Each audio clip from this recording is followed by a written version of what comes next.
வெளிப்படுத்தின விசேஷம் 1ஆம் அதிகாரம் வசனம் 1 முதல் 3. சீக்கிரத்தில் சம்பவிக்க வேண்டியவைகளை தம்முடைய ஊழியக்காரருக்கு காண்பிக்கும் பொருட்டு தேவன் இயேசு கிறிஸ்துவுக்கு ஒப்புவித்ததும் இவர் தம்முடைய தூதனை அனுப்பி தம்முடைய ஊழியக்காரனாகிய யோவானுக்கு வெளிப்படுத்தினதுமான விசேஷம். இவன் தேவனுடைய வசனத்தை குறித்தும் இயேசு கிறிஸ்துவை பற்றிய சாட்சியை குறித்தும் தான் கண்ட யாவற்றையும் சாட்சியாக அறிவித்திருக்கிறான். இந்த தீர்க்க தரிசன வசனங்களை வாசிக்கிறவனும் கேட்கிறவர்களும் இதில் எழுதியிருக்கிறவைகளை கைக்கொள்கிறவர்களும் பாக்கியவான்கள். காலம் சமீபமாயிருக்கிறது. இதுல 2 விஷயம் நம்ம பார்க்க வேண்டியது. முதல் வசனத்துல சொல்லப்பட்டிருக்குது சீக்கிரத்தில் சம்பவிக்க வேண்டியவைகள். இவை சம்பவிக்க வேண்டியவைகள் சொல்லல. ஏன் அதுல அந்த ஒரு ஸ்ட்ரெஸ் கொடுத்திருக்கிறாங்க? இவைகள் சீக்கிரத்தில் சம்பவிக்க வேண்டியவைகள் அப்படின்னா என்ன அர்த்தம்? ரொம்ப குயிக்கா இது நடக்க போகுது, யாரோ ஒருத்தருடைய காலத்துக்குள்ளாக இது நடக்க போகுது அப்படின்னு அறிவிக்கப்பட்டிருக்கு. 2வது, காலம் சமீபமாக இருக்கிறது. நம்ம பிரபு சார் நமக்கு இது போடும் பொழுது, அது என்னது, அந்த ப்ரோக்ராம் நடத்தும் பொழுது அதில் சொல்லுவாங்க காலம் சமீபம். ஸோ இந்த காலம் சமீபம் அப்படிங்கிற விஷயம் நம்ம மனதில் எப்பொழுதுமே தொனித்து கொண்டிருக்க வேண்டிய ஒரு காரியம். ஓகே, சரி, ஒரு கேள்வி உங்ககிட்ட கேட்குறேன். சப்போஸ் இன்னைக்கு இங்கே நிலநடுக்கம் மதுரையில் வந்துருச்சு, சரியா? ரொம்ப ஹை ஹெக்டேர் இதில் நிலநடுக்கம் வந்துருச்சு. எத்தனை பேருக்கு எர்த்குவேக் வந்த உடனே எப்படி ஆக்ட் பண்ணணுங்கிறது தெரியும்? எத்தனை பேருக்கு தெரியும்? தெரியுமா? என்ன தெரியும்? ஜப்பான் நாட்டில் உள்ள குழந்தைகளுக்கு, பள்ளி குழந்தைகள்லேருந்து எல்லாருக்குமே இந்த விஷயம் ரொம்ப சிஸ்டமேட்டிக்காக டீச் பண்ணப்படுது. சில சமயம் சில அலர்ட் கொடுத்து ஒரு டெமோ மாதிரி, இப்போ ஒரு எர்த்குவேக் அலர்ட் வந்ததுன்னா நீங்கள் என்ன செய்வீங்க அப்படின்னு கேட்டால் அந்த குழந்தைகள் எல்லாருக்குமே தெரியும் எப்படி ஆக்ட் பண்ணணும் அப்படின்னு சொல்லி. ஏன் அது அவர்களுக்கு டீச் பண்ணப்படுது? Any time it can happen.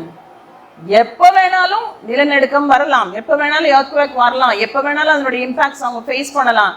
அப்போ வந்த பிறகு டீச் பண்ணுறதை விட வருமுன் காப்போம். அப்போ அதுக்கு முன்னாடியே அவங்களுக்கு என்ன பண்ணப்பட்டிருக்கணும்? டீச் பண்ணப்பட்டிருக்கணும்.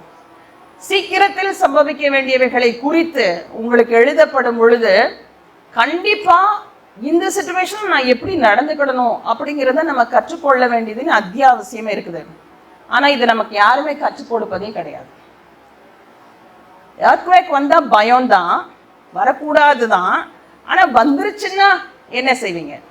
ஆண்டவருடைய வருகை வருவதற்கு காலதாமதம் ஆகலாம், ஆகாமலும் போகலாம். உடனே வந்துருச்சுன்னா என்ன செய்வீங்க? இப்படி ஒரு காரியத்தை நான் ஒரு 2019 உங்களுக்கு சொல்லியிருந்தா நீங்கள் ரொம்ப சீரியஸாக கேட்டிருக்க மாட்டீங்க. 2020 கோவிட் வந்த போது இருந்துச்சு, முழு உலகத்தையும் கோவிட் சந்தித்தது. Globally people got affected. ஏதோ கடலுக்குள்ள ஒரு ஷிப்பில் இருந்தவங்க கூட, அவங்களுக்கும் நிலத்துக்கும் சம்பந்தமே இல்லாதவர்கள் கூட அவங்க என்ன பண்ணாங்க? கோவிட்ல அஃபெக்ட் ஆனாங்க. இப்படிதான் அந்த திடுதிப்புன ஒரு பயங்கரமான குளோபலி ஒரு விஷயம் நடந்துச்சுன்னா என்ன நடக்குமோ அதை போலதான் ஆண்டவருடைய வருகை நடக்கும் பொழுதும் globally there will be things happening. நீங்க எல்லாருமே கேள்விப்பட்டிருப்பீங்க இல்லையா? மேல இருந்து ஆண்டவர் வருவார், தூத சேனைகளோடு வருவார், 4 திசைகளிலிருந்தும் அவருடைய பரிசுத்தவான்களை கூட்டி சேர்த்துக் கொள்வார். அப்புறம் என்னென்ன நடக்கும்? 2 ஆப்ஷன் தான். உண்மையும் உத்தமமான ஊழியக்காரனே, நல்லது, உன் பங்கை பெற்றுக்கொள். அடுத்தது, நீ கொஞ்சத்துல உண்மையா இல்லாததுனால உன்னை நான் பற்கடிப்புள்ள அழுகையும் கண்ணீரும் நிறைந்த பள்ளத்தாக்குல நான் போடுறேன். 2 ஆப்ஷன் தான்.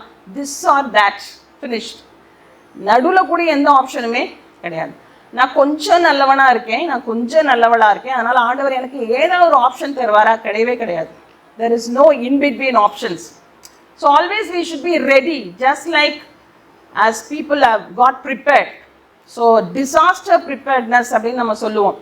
ஒரு எர்த்குவேக் வந்துச்சுன்னா எப்படி நம்ம ரெடியாக இருக்கணும்னு சொன்னால், அதே போல் ஆண்டவருடைய வருகை வந்துச்சுன்னா எப்படி ரெடியாக இருக்கணும் அப்படிங்கிறது சபைகளுக்கு கற்றுக் கொடுக்க வேண்டியது ரொம்ப ரொம்ப அவசியம். அதுதான் இன்னைக்கு நம்ம கண்டிப்பாக கற்றுக்கொள்ள வேண்டிய ஒரு விஷயம். இன்னைக்கு நம்ம இங்கே உட்கார்ந்துருக்கோம். அப்போ அதனால்தான் அதில் எழுதப்பட்டிருக்குது, சீக்கிரத்தில் சம்பவிக்க வேண்டியவைகளை குறித்து தேவன் வெளிப்படுத்தி யோவான் நமக்கு எழுதி கொடுத்திருக்கிறார். காலம் சமீபமாக இருக்குது. இந்த ரெண்டு வேர்டுமே it shows how quick it is. It could happen in a swift of minute. கண் இமைக்கும் நேரத்தில் ஆண்டவருடைய வருகை வருவதற்கு நம்ம ஆயத்தமாக இருக்கணும். ஒருவேளை லாஸ் ஏஞ்சல்ஸ் ஃபயர் வந்துச்சு, நிறைய பேர் நிறைய விதமான விஷயங்கள் சொன்னாங்க. அன்னைக்கு அந்த ஸ்பாட்ல இருந்தவங்களுக்கு தான் அதனுடைய எஃபெக்ட் தெரிஞ்சிருக்கும். ஒருவேளை கொஞ்சம் தள்ளி இருந்தவங்க, ஒரு சிலருக்கு நான் என்னோட நண்பர்களுக்கெல்லாம் ஃபோன் பண்ணி நீங்களாம் சேஃபாக இருக்கீங்களா? ஆமாம்மா, நாங்கள் வந்து லாஸ் ஏஞ்சல்ஸினுடைய நார்த் சைடு இருக்கோம், சவுத்தில் தான் ரொம்ப அஃபெக்ட் ஆச்சு, எங்களுக்கு ரொம்ப அஃபெக்ட் ஆகலை. இருந்தாலும் இவங்களே என்ன செய்யணும்? ப்ரிப்பேர்டாக தான் இருந்திருக்கணும் இல்லையா? நேற்று ஒரு இன்சிடென்ட் வாஷிங்டன் டிசியில் நடந்துச்சு. எத்தனை பேர் அதை குறித்து கேள்விப்பட்டீங்க? இன்னைக்கு காலையில் அதுக்காக நாங்கள் ஜெபிச்சோம். எத்தனை பேர் அதை குறித்து கேள்விப்பட்டீங்க?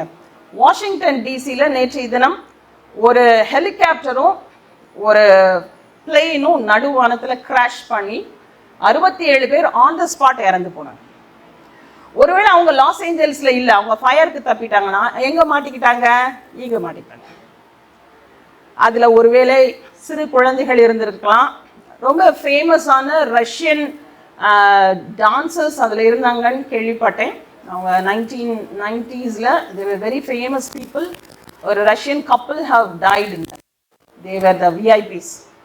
என்ன மனநிலைமையோடு கரெக்டாக லேண்ட் ஆகிறதுக்கு ஒரு சில நிமிஷங்களுக்கு முன்பாக நடுவானில் வெடித்து சிதறியது. 67 பேர் இறந்து போயிட்டாங்க. எத்தனை கனவுகளோடு அவங்க வாழ்ந்திருப்பாங்க, அவங்களோட வாழ்க்கையை அவங்க எப்படி தொடங்கி இருப்பாங்க. ஆனால் வாழ்க்கையின் முடிவு எப்படியானது? துவக்கம் அற்பமாய் இருந்தாலும் முடிவு சம்பூர்ணமாய் இருக்க வேண்டும் என்றால் ஆண்டவருடைய வருகைக்கு நம்ம காத்திருக்கணும். என் மரணமோ தேவனுடைய வருகையோ எது முன்னாடி நடந்தாலும் நான் எப்படி இருக்கணும்? ரொம்ப ப்ரிப்பேர்டாக இருக்கணும். அதுதான் என்ன அப்படிங்கிறது இன்னைக்கு நம்ம வந்து பார்க்க போகின்றோம்.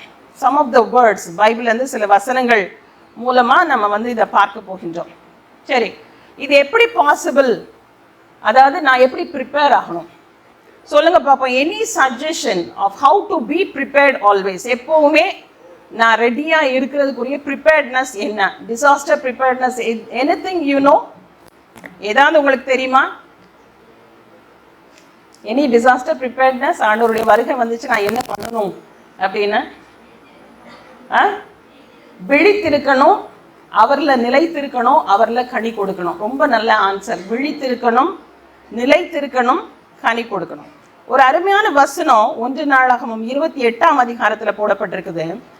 அவரை உத்தம இருதயத்தோடும் உற்சாக மனதோடும் சேவி. ஓகே, எடுத்துட்டீங்களா? பக்கம் 540, 1 நாளாகமம் 28ஆம் அதிகாரம் 9வது வசனம். நீ உன் பிதாவின் தேவனை அறிந்து அவரை உத்தம இருதயத்தோடும் உற்சாக மனதோடும் சேவி. கர்த்தர் எல்லா இருதயங்களையும் ஆராய்ந்து நினைவுகளின் தோற்றங்களை எல்லாம் அறிகிறார். நீ அவரை தேடினால் உனக்கு தென்படுவார், நீ அவரை விட்டுவிட்டால் அவர் உன்னை விட்டு விடுவார். நீ அவரை தேடினால் அவர் உனக்கு தென்படுவார். ஆண்டவர் மேல வானத்திலிருந்து வரும் பொழுது அவரை கண்டு எல்லாரும் புலம்புவாங்க. அவருக்கு வேணுங்களவங்கள அவர் என்ன செஞ்சிருவாரு? கூட்டி கொண்டு போவார். இந்த வசனம் அதுக்கு ரொம்ப ஆப்டான ஒரு வசனம். ஆண்டவர் வரும்பொழுது அவரோடு கூட மகிமையிலே மகிழ்ச்சியாக எடுத்துக்கொள்ளப்பட வேண்டுமானால், இல்லை சந்தோஷமாக என்னுடைய முடிவு இருக்கணும்னா என்ன பண்ணணுமா? நீ உன் பிதாவின் தேவனை அறிந்து, you must know whom you worship. யாரை நீ ஆராதிக்கிறாய் என்பதை நீ தெரிந்து கொள்ள வேண்டும். இரண்டாவது விஷயம், அவரை உத்தம இருதயத்தோடும் உற்சாக மனதோடும் சேவி. ஆண்டவரை எப்படி சேவிக்கணுமா? உத்தம இருதயத்தோடும் உற்சாக மனதோடும். உத்தம இருதயம்னா என்ன? உத்தம இருதயம்னா என்ன? கபடில்லாத இருதயம், சாஃப்ட். ஆண்டவரை போலவே ஒரு ஹார்ட். சரியா? உங்களோட ஹார்ட் எப்படி இருக்கணும்? ஏசப்பாவோட ஹார்ட் மாதிரி இருக்கணும் உங்களோட ஹார்ட். கிறிஸ்தேசுவின் சிந்தையே உங்களில் இருக்க கடவுது. அவர் எப்படி இருந்தாரு? சாந்த குணம் உள்ளவராகவே இருந்தார். அவர் எரிச்சல் இடையில, அவர் கோபப்படலை. தேவன் எப்பொழுதுமே எப்படி இருந்தாரு? சாந்த குணம் உள்ளவராகவே இருந்தார். அவருடைய சத்தம் வீதிகளில் கேட்கப்படவும் இல்லை. நன்மை செய்கிறவராகவே சுற்றி திரிந்தார். ஸோ நம்ம உத்தம இருதயத்தோட இருக்கிறதுனா எப்படின்னா, அன்பாக, அமைதியாக, அறிவாக, ஞானத்தோடு, தீர்க்க விசாரித்து காரியங்களை திவ்யமாய் செய்வதுதான் உத்தம இருதயம். உண்மையான உற்சாக மனதோடும் தேவனை சேவி. உற்சாகமா சேவிக்கிறதுனா என்ன? ஒரு சின்ன குழந்தை அப்பா ரொம்ப நேரம் ஆஃபீஸ்க்கு போயிட்டு லேட்டாக வந்துச்சுன்னா எவ்வளோ ஒரு வைப்ரண்டா, எவ்வளோ ஒரு ஹாப்பியா துள்ளி குதிச்சு ஓடி போய் அப்பாவை பார்க்குற மாதிரி அப்படி ஒரு ஹாப்பினஸ் உங்களுக்கு இருக்குதான் ஆண்டவருடைய சமூகத்துக்கு போகும்பொழுது அதான் உற்சாக மனதோடு அவரை சேவிக்கிறது. ஸோ உற்சாகமாய் தேவனிடத்துல சேரக்கூடிய ஒரு மனப்பக்குவம் நமக்கு வேணும். இன்னைக்கு நிறைய பேர் ஏதோ கடனுக்காக நான் ஆலயத்துக்கு போறேன், போகணுமே, போகலைன்னா 4 பேர் கேட்பாங்களே, ஏன் சர்ச்சுக்கு வரலன்னு கேட்பாங்க, அதுக்காக நான் போறேன். இல்லை நான் வேற ஏதோ ஒரு விஷயத்துக்காக போறேன், ஏதோ ஒரு ரீசனுக்காக நான் ஆலயத்துக்கு போறேன், ஏதோ ஒரு பர்பஸ். இல்லை நான் ஒரு பிசி மெம்பராக இருக்கணும், நான் ஒரு டிசி மெம்பராக இருக்கணும், நான் ஒரு ஹை போஸ்டிங்கில் போகணும், நான் ஒரு பெரிய அஃபீஷியலாக நான் போகணும், என்னை 4 பேர் மதிக்கணும், என்னை ரெக்கக்னைஸ் பண்ணணும், அதுக்காக ஆலயத்துக்கு போகிறோம். ஆலயத்துக்கு எதற்காக போகிறோம்? தேவனை உற்சாக மனதோடு சேவிக்கிறதுக்காக. இன்னைக்கு நம்மளுடைய மனப்பக்குவம் எப்படி இருக்குது? அப்போ வசனம் ரொம்ப தெளிவாக சொல்லுது, நீ உத்தம இருதயத்தோடும் உற்சாக மனதோடும் தேவனை சேவி. கர்த்தர் எல்லா இருதயங்களையும் ஆராய்ந்து நினைவுகளின் தோற்றங்களை எல்லாம் அறிகிறார். எல்லா இருதயத்தையும் ஆண்டவர் என்ன பண்ணியிருக்கிறாரு? அறிந்திருக்கிறார். எல்லாருடைய நினைவுகளின் தோற்றங்களை எல்லாம் அவர் அறிந்து வைத்திருக்கிறார்.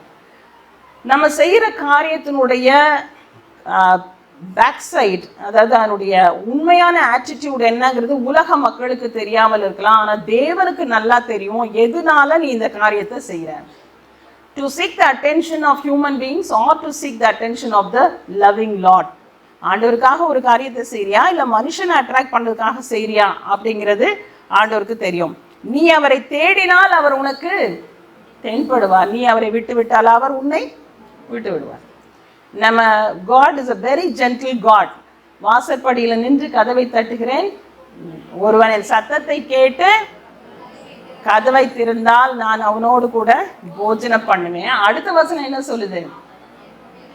அவனும் என்னோடு கூட போஜனம் பண்ணுவான். இன்னொன்னு, நான் அவனை என்ன பண்ணுவேன்? சிங்காசனத்துல அமர வைப்பேன்.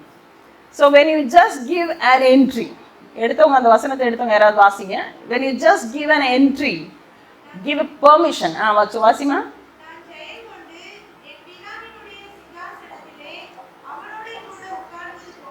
நான் ஜெயம் கொண்டு என் பிதாவின் சிங்காசனத்தில் அவரோடு கூட உட்கார்ந்தது போல ஜெயம் கொள்ளுகிறவன் எவனோ